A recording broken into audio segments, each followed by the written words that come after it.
Pada video kali ini, gue akan membahas salah satu film unik berjudul Spontaneous.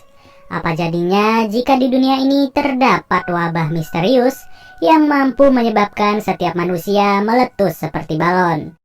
Saat film dimulai, kita langsung difokuskan kepada seorang perempuan yang bernama Mara dan akan menjadi titik fokus di dalam film ini. Dalam kegiatan sehari-harinya, Mara selalu sibuk menghabiskan waktunya bersama teman-teman dan pulang malam setiap harinya. Ya, bisa dibilang Mara adalah salah satu anak nakal yang membuat kedua orang tuanya cemas dan juga khawatir. Esok harinya, kita diperlihatkan sebuah kegiatan pembelajaran yang sedang berlangsung di ruangan kelas. Pada awalnya, semua baik-baik saja sampai suatu ketika ada salah satu murid di dalam kelas yang meletus secara tiba-tiba. Alhasil, kejadian itu membuat satu kelas langsung ketakutan dan berlari sepanik-paniknya. Ditambah lagi, kejadian itu membuat semua murid dan salah satu teman Mara yang bernama Tessa semakin bertanya-tanya. Mereka semua tidak menyangka kenapa hal mengerikan itu bisa menimpa teman kelasnya yang bernama Kathleen. Mau tidak mau, kegiatan pembelajaran langsung ditunda dan semua murid dibawa ke kantor polisi untuk dijadikan saksi mata. Di hari itu juga, segala bukti di kelas mulai dikumpulkan dan terlihat jelas banyak sekali cipratan darah maupun potongan tubuh yang sudah hancur tidak berbentuk. Sebagai bentuk rasa simpati serta bela sungkawa, seluruh teman-teman Kathleen mengadakan sebuah acara khusus untuk mengenang kejadian itu. Pada malam harinya, Mara bersama Tessa sengaja nongkrong di salah satu kafe, dan tidak lama dari itu datanglah seorang pelajar laki-laki bernama Dylan. Ternyata, Dylan adalah salah satu teman kelas dari Mara yang selama ini menyukainya secara diam-diam. Hanya saja ia tidak berani mengatakan perasaan tersebut dikarenakan ia tidak pede dengan dirinya sendiri. Beberapa jam setelah bincang-bincang satu sama lain, Mara meminta bantuan kepada Dylan untuk menemaninya pergi ke toilet. Dari hal ini, Dylan udah memikirkan hal yang tidak-tidak, dan ternyata Mara mengalami mual yang luar biasa sampai tidak tertahankan lagi. Tidak sampai di situ, ia juga mengalami halusinasi yang membuat dirinya sulit untuk fokus kepada Dylan. Singkat cerita, Mara bersama Dylan semakin dekat satu sama lain, dan mereka pun pergi bersama untuk menonton sebuah tim baseball. Kebetulan, kali ini pertandingannya adalah tim sekolah mereka melawan sekolah yang lain. Namun tiba-tiba, kejadian misterius itu kembali terjadi dan membuat salah satu pemain meletus begitu saja. Hal ini pun semakin di luar nalar dan membuat seluruh penonton langsung pergi sambil berteriak histeris. Setelah berita itu menyebar, ternyata kali ini yang menjadi korban adalah salah satu teman kelas Mara yang bernama Perry. Dari kejadian ini, seluruh orang tua dikabarkan oleh pihak sekolah bahwa kegiatan belajar mengajar akan ditiadakan secara total untuk waktu yang tidak bisa ditentukan. Akan tetapi, hal ini malah dimanfaatkan oleh seluruh murid untuk mengadakan sebuah pesta di salah satu rumah murid-murid tersebut. Tidak lama dari itu, Mara bersama Dylan yang asik mengobrol, mendengar seluruh pelajar berlarian dari dalam rumah. Saat itu juga mereka berdua pun penasaran, dan ternyata lagi-lagi kejadian misterius itu kembali terjadi. Dan kali ini korbannya adalah satu perempuan yang meletus saat sedang berpesta. Dikarenakan kejadian misterius itu terus berlangsung semakin parah, FBI pun turun tangan untuk menyelidiki fenomena ini. Di titik inilah mereka berdua ditanya-tanya, apa yang sebenarnya terjadi sampai-sampai seseorang bisa meletus tanpa sisa. Kemudian, Mara menghampiri kedua temannya yang bernama Joe dan juga Jet. Kunjungan Mara ini didasarkan pada rasa penasarannya yang ingin menyelidiki asal-usul dari peristiwa tersebut. Dan saat itu juga Mara sengaja menyuruh Dylan untuk menyusul dan berkunjung ke rumah Tessa. Tidak lama kemudian, betapa kagetnya Mara ketika letusan itu kembali terjadi dan menimpa Joe yang sedang menyetir.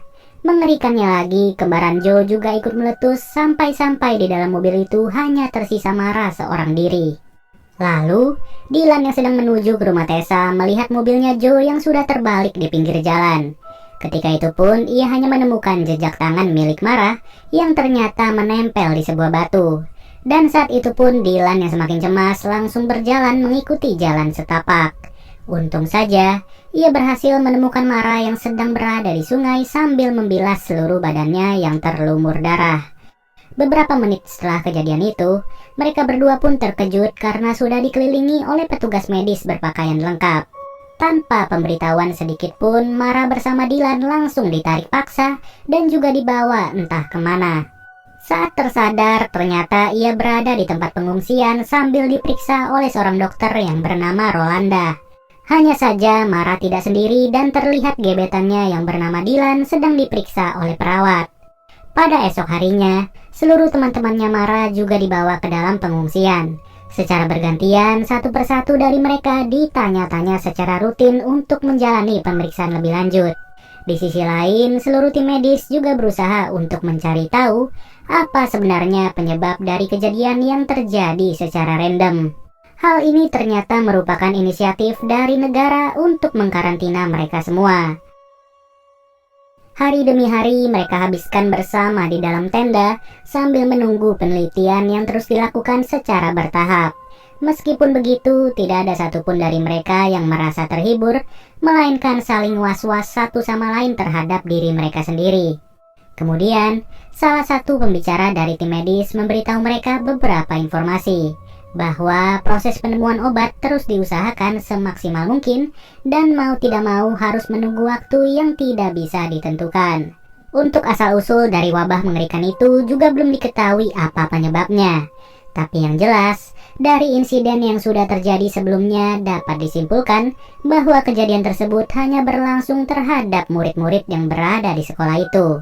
Dan benar saja, salah satu dari mereka langsung meletus tanpa sebab di dalam tenda tersebut. Parahnya lagi, kabar ini pun semakin menyebar kemana-mana dan membuat seluruh orang tua murid menjadi ketakutan. Bahkan, kejadian tubuh yang meletus masih terus memakan korban jiwa tanpa waktu yang jelas sama sekali. Di sisi lain, seluruh tim medis terus berusaha sekeras mungkin untuk menemukan obat yang tepat bagi mereka semua. Ya, bisa kalian lihat sendiri, sambil santai pun masih ada aja tubuh manusia yang meletus. Kabar baiknya, dari sekian banyak percobaan yang telah dilakukan mulai menunjukkan tanda-tanda positif, yang dimana pada akhirnya obat berwarna biru dipercaya bisa mengatasi wabah tersebut. Seketika itu pun orang tua yang setiap harinya selalu datang ke tempat pengungsian langsung merasa senang. Ya, wajar saja, siapa sih yang tidak senang kalau anak mereka bisa selamat dari maut. Begitupun halnya dengan Mara yang terlalu semangat setelah sekian lama tidak lagi berada di rumah. Akan tetapi, ia diwajibkan untuk terus mengkonsumsi obat tersebut sampai waktu yang belum bisa dipastikan. Beberapa hari kemudian, kegiatan pembelajaran pun kembali diadakan secara normal dan terlihat masih ada pelajar yang melindungi dirinya dengan atribut lengkap. Bisa dibilang pelajar itu adalah satu-satunya orang yang masih percaya bahwa wabah tersebut belum berakhir. Saat jam pelajaran berikutnya, Dr. Rolanda sengaja berkunjung untuk melakukan sosialisasi terkait kejadian misterius. Ketika itu pun respon seluruh pelajar menjadi bahagia dan Dr. Rolanda meminta satu sukarelawan untuk melakukan beberapa gerakan. Tapi tiba-tiba, pelajar tersebut kembali meletus secara mendadak. Lebih mengerikannya, letusan tubuh manusia terus terjadi dalam waktu yang berdekatan. Alhasil, pelajar di dalam kelas itu langsung lari sekencang-kencangnya dan Dylan membantu Mara untuk pergi dari sekolah ini. Betapa paniknya dalam kondisi seperti ini dan terlihat di sepanjang lorong, setiap pelajar bisa meletus secara acak. Tidak ada pemberitahuan, tidak ada tanda-tanda, dan juga tidak ada waktu yang pasti. Tidak terhitung lagi sudah berapa banyak murid yang menjadi korban dari wabah letusan. Kasihannya lagi, pelajar yang menggunakan atribut lengkap juga harus meletus dan menyisakan pakaiannya saja. Melihat hal itu, Mara pun berlari mencari jalan keluar, sampai-sampai ia bertemu lagi dengan Dylan yang terus mencarinya. Akan tetapi pertemuan ini bakal menjadi yang terakhir, dikarenakan Dylan juga ikut meletus pada saat itu. Sudah jelas dari kejadian tersebut, Mara semakin tidak mengerti lagi entah bencana apa yang bisa menyebabkan peristiwa paling random sedunia. Bisa dibilang segala usaha dari penemuan obat hanyalah sia-sia dan tidak berarti sama sekali. Apalagi Mara baru saja kehilangan Dylan yang selalu berusaha untuk menjaganya dengan perilaku apa adanya. Beberapa hari setelah kejadian paling seram di sekolah, Mara pun menjadi perempuan yang tidak terkontrol lagi dan sengaja menghampiri rumahnya Tessa. Namun, Tessa secara tegas mengatakan bahwa ia sudah ketakutan dan akan pergi meninggalkan kota ini selama beberapa hari. Mirisnya, Tessa yang pergi bersama teman sekelasnya sama sekali tidak mengajak Mara. Di sisi lain, seluruh orang tua murid yang menjadi korban terus menyalahi kehadiran Mara yang dianggap sebagai kutukan. Hal itu didasarkan pada kejadian demi kejadian yang terjadi belakangan ini, yang dimana setiap murid yang berdekatan dengan Mara selalu meletus secara acak. Bahkan, berita itu juga menjadi pembahasan di forum internet yang menjelaskan bahwa Mara lah yang menyebabkan semua ini. Esok harinya, ia sengaja mendatangi sekolah yang kembali tidak aktif dan terlihat sepi tanpa seorang pun. Saat itu juga, ia terus merenung apa benar dirinya sendiri yang menjadi penyebab dari semua ini. Singkat cerita, Mara pergi tanpa kabar berhari-hari dan ia memutuskan untuk kembali ke rumah. Di titik inilah ia meminta maaf kepada kedua orang tuanya apabila ia ada salah selama ini. Dan pada akhirnya, ia berpikiran akan mengasingkan diri selama beberapa bulan sampai benar-benar tidak ada lagi hal-hal aneh yang terjadi.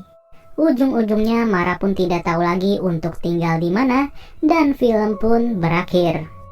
Buat kalian yang masih bingung, pada intinya film ini menyinggung sedikit mengenai fenomena yang bernama spontaneous human combustion, atau peristiwa terbakarnya tubuh manusia secara spontan yang dihasilkan dari energi dalam diri manusia. Dalam hal ini, manusia yang mengalami SHC dapat berakibat fatal dan membahayakan nyawa manusia tersebut. Untuk lebih detailnya, kalian bisa searching aja mengenai fenomena ini yang pernah terjadi dengan total 200 kasus dalam 3 abad terakhir.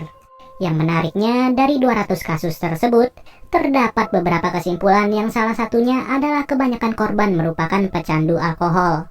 Dengan kata lain, film Spontaneous sendiri memberikan sindiran keras kepada anak-anak muda yang menjadi pecandu alkohol.